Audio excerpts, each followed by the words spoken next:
From a little girl whose mom made her do the dairy judging team to going on to be an all-American dairy judge at World Dairy Expo, Lexie Nunes says that cows have taken her all over the world. Well, you're going to get to meet Lexie today, a familiar face and voice who is dedicated to supporting the MILC Group's dairy farming customers. And you get to do that right here on the Up Level Dairy podcast. This is part of our Young Leaders series for producers and professionals in the first 5 years of their dairy careers. My name is Peggy Coffeen, and it's my mission to connect you with others who are like you, driven to make a difference and determined to do it in the dairy industry.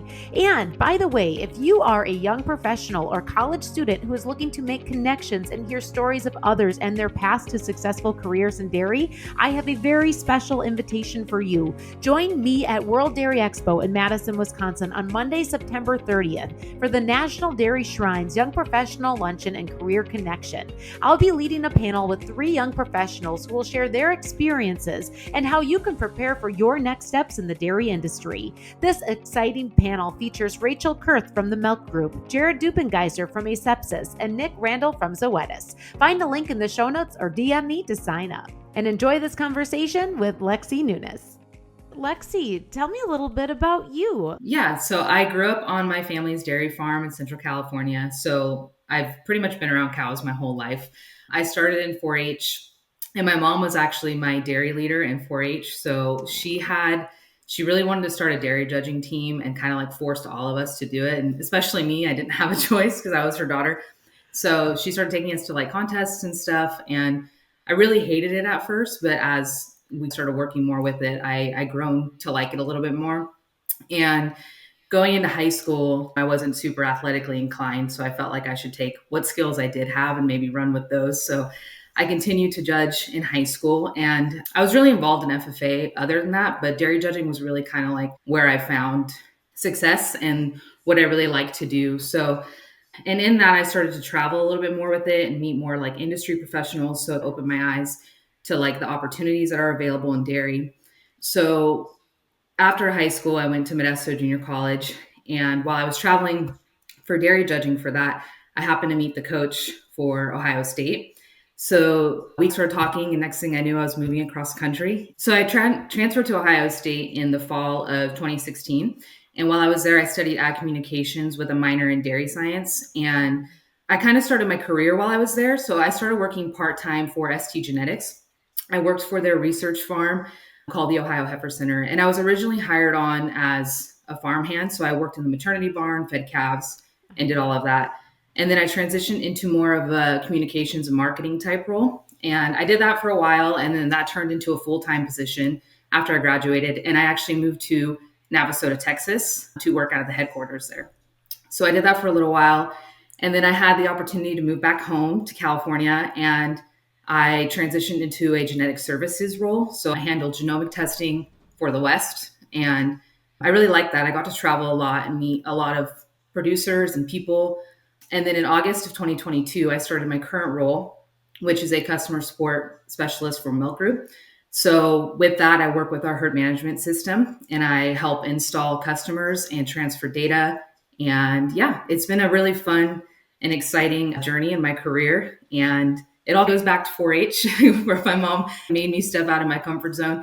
And now it's come full circle because now I'm a 4-H leader for that club. And so I get to work with the kids. And so it's been a really fun experience. And it's funny how it's all come back to that.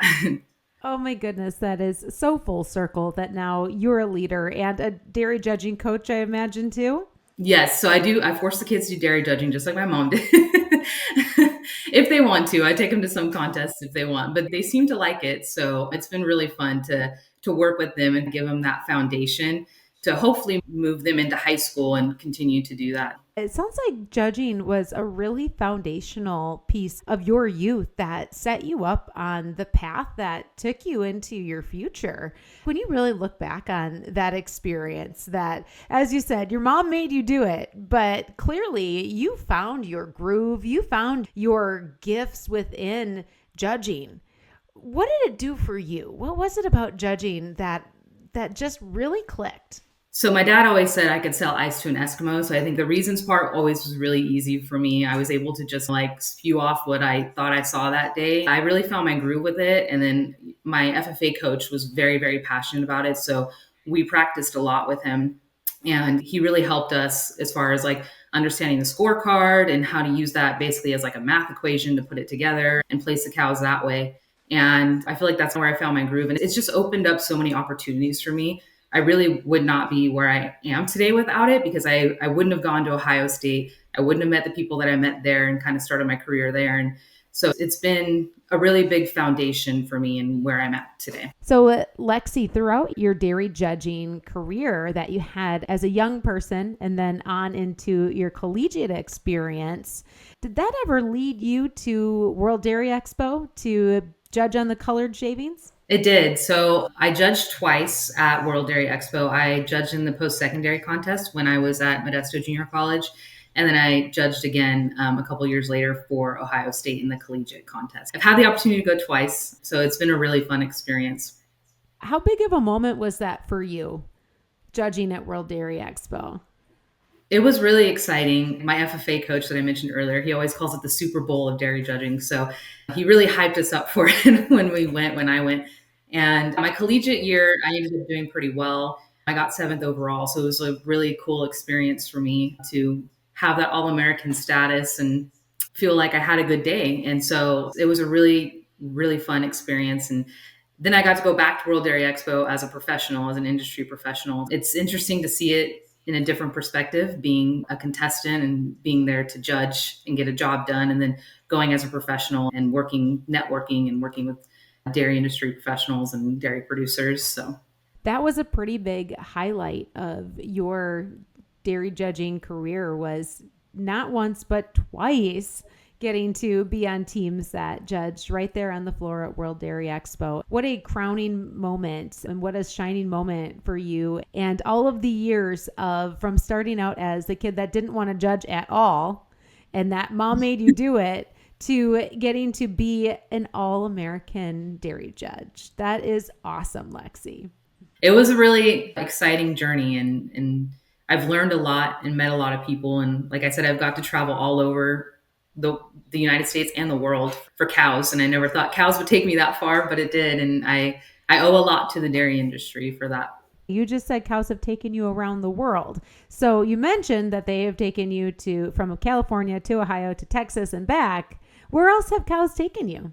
So my senior year of high school, my dairy judging team and I got first place at state, which qualified us for nationals, and we got second. And so we got to go to Scotland to judge. So that was a really fun experience. My dad came with me, and so we got to go look at cows in Scotland and judge over there. And it was a totally different experience from judging here in the United States, but it was really fun to get to do that with my team that we judged together since our freshman, sophomore year of high school.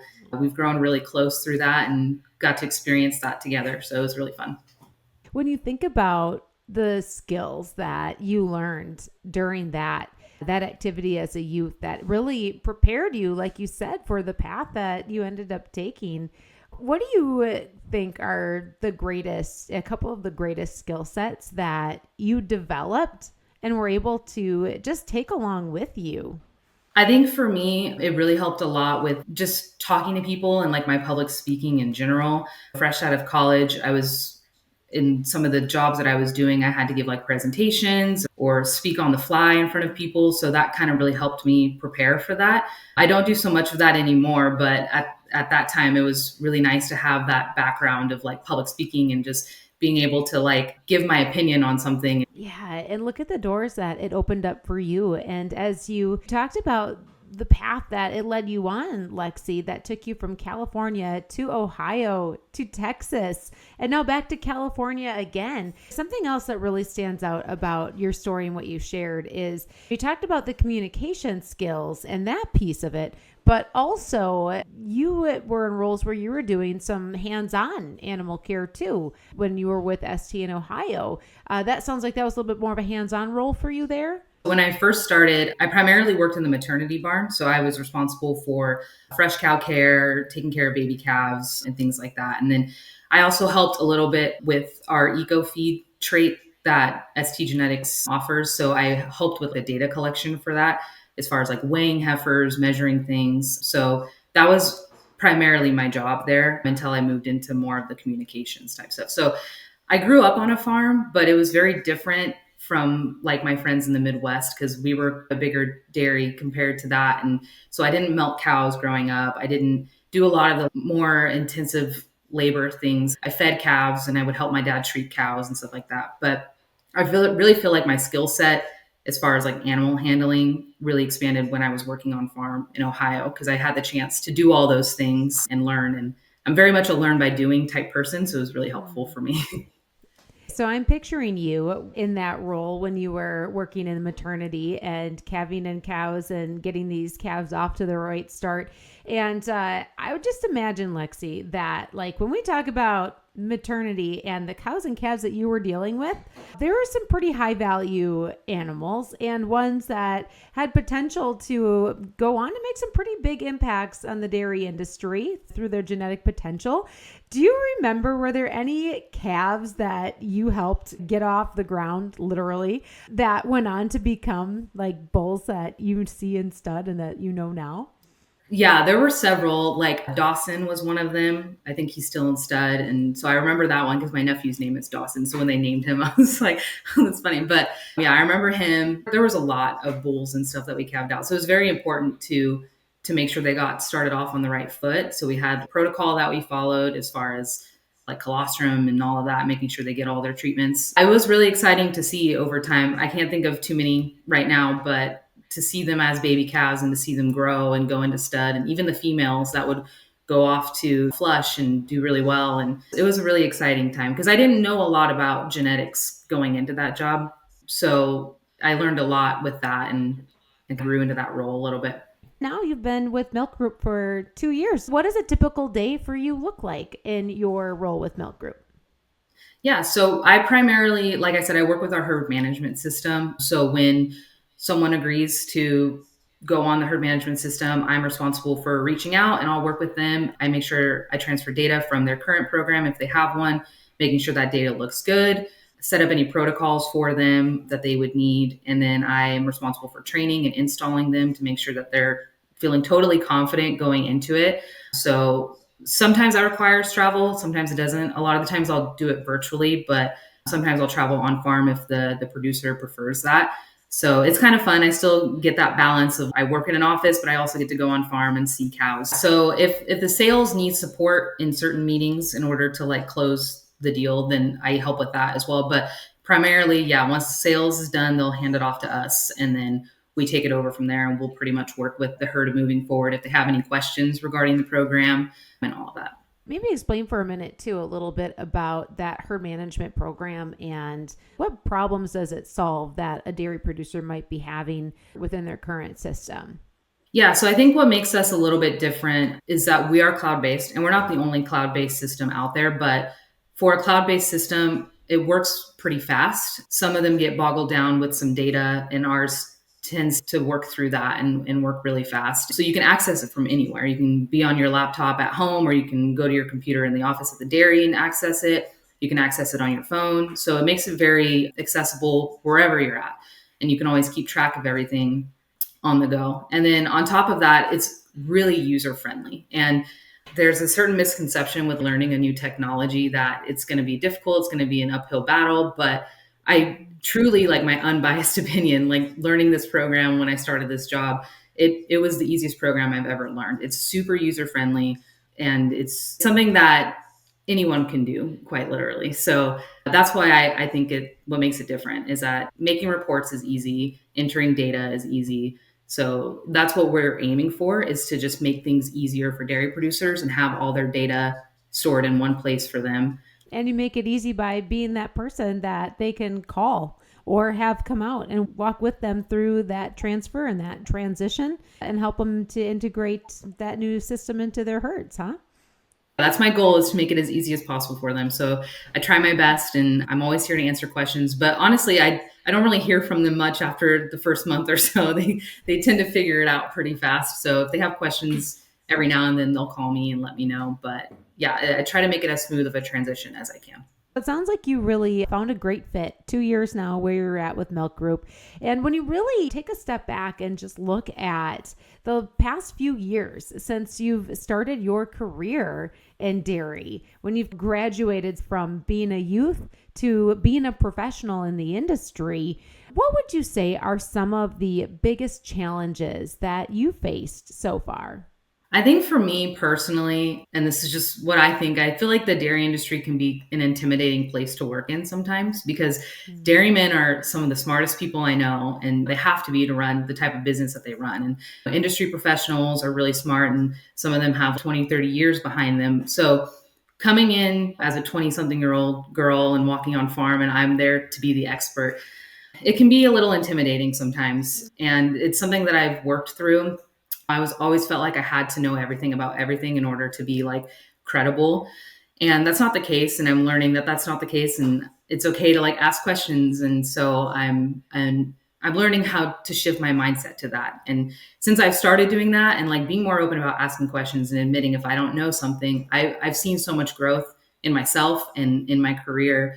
So it's been interesting, but I would say that was probably my biggest challenge starting out. And so it's something I continuously work on, and hopefully one day we'll get there to where I'm like totally confident walking on farm. But yeah.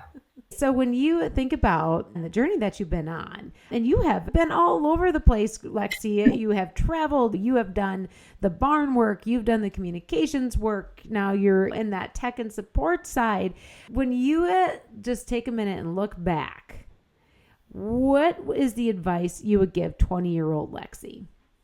I think I would tell myself to not be afraid to take more like challenges or opportunities. A lot of times I was like offered to do things or certain projects or whatever it may be. And I turned them down because I was afraid that maybe I didn't know enough or I wasn't qualified enough. And looking back now, I wish I could go back and do those things because I was so afraid of failing at them that that's what hindered me. And failure, there's really success in failure. That's where you grow the most. So knowing that now, I wish I would go back and try those things and have that experience behind me. But I mean, it is what it is. So moving forward, I'm telling myself for the 30-year-old Lexie, do these things and don't be afraid to take challenges and to take risks.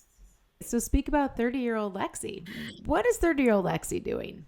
I don't know. That's a hard question to answer because if you would have asked me that 5 years ago, I wouldn't have expected to take the journey that I've taken. So I really don't know. I obviously still want to be working in the dairy industry. I'm getting married next year. My fiance is also involved in the dairy industry. So I'm sure our paths will continue to lead us through that. So whatever that looks like, I just really enjoy working with dairy producers and being around cows. So whatever that looks like in the future, that's what I hope to do. When you look at where you're at today and where you could be in the future, and also the many skills and talents that you've picked up, you could have taken these experiences and use them in any industry. Is there any person that really inspired you to choose dairy? My desire to want to go in the dairy industry was to be able to work with people like my grandparents, people that have a dream and they work hard. But a specific person I feel like that has encouraged me a lot would be my FFA advisor. He was really supportive of us and really wanted us to work in the industry and be a part of it. And so he made like connections. Like he actually helped me talk to the coach at Ohio State. And he's been a big cheerleader for me and all of his students throughout their careers and everything. So he was probably a big stepping stone for me for sure. And part of the reason why I really wanted to go into agriculture and dairy more specifically in my career. And what was his name? His name's Mr. Sanchez at Gussie High School. So So it sounds like he made a pretty big impact on you and a lot of other youth as well. You mentioned too, Lexie, your grandparents. So they were immigrants. So that means you're third generation here, huh? Actually, I'm first generation. So my mom's side of the family is all from Azores, Portugal, but my grandpa on my dad's side is from Portugal, but he moved to Brazil and that's where he found my grandma and they met. And so my dad was actually born in Brazil and my mom was born in the Azores. So yeah, they immigrated here in the 70s with a dream and a couple of dollars in their pocket and they made a pretty good life out of it. So well, I can see why, as you said before, they were people who inspired you. What's one of the greatest lessons that you learned from your parents and grandparents? Probably just success doesn't come without hard work. I by no means ever expect anything to be handed to me. It's something that has been ingrained in me from a very young age, from working on the dairy. If I wanted to go to the football game, my mom would be like, "Oh, you have to feed calves first. Let's go get that done." And then he goes, so it's like even things like that, like earning those privileges. And looking back at it now, I really appreciate those memories and those times on the farm. And so I feel like it's really instilled a good work ethic in me. Thank you for sharing that piece of your story and piece of your family history. And it certainly has molded you and made you the young professional that you are. Thank you so much for joining me and for having this chat. And what a gift it is to get to have conversations with people like you, Lexie, that are just energetic and have such a passion for what you do every day to serve producers. But also, it's just really, it's cool to hear what came before that and the things that made you who you are and have positioned you for the spot you're in now. And also what's ahead, and a bright future for sure is part of that. So thank you so much for joining me here on the Up Level Dairy Podcast, Lexie. Yeah, thank you for having me. You just heard from Lexie Nunes, and as you may recall, dairy judging was an experience that opened doors for her future, built her confidence, and connected her on the path to how she serves dairy producers today. And one of the highlights was being an All-American judge at the World Dairy Expo. Well, hey, if you are heading to World Dairy Expo this year as a judging participant like Lexie once was, or as a young professional, I want to invite you to join me for the National Dairy Shrine's Young Professional Luncheon and Career Connection on Monday, September 30th. Find more details in the show notes to sign up today. And thank you for listening to this Up Level Dairy Young Leaders Series podcast. If you liked it, please make sure you leave a review. Find these episodes on the Up Level Dairy podcast as well as the Up Level Dairy Young Leaders podcast channel. I'm Peggy Coffeen, and thanks for listening to the Up Level Dairy podcast.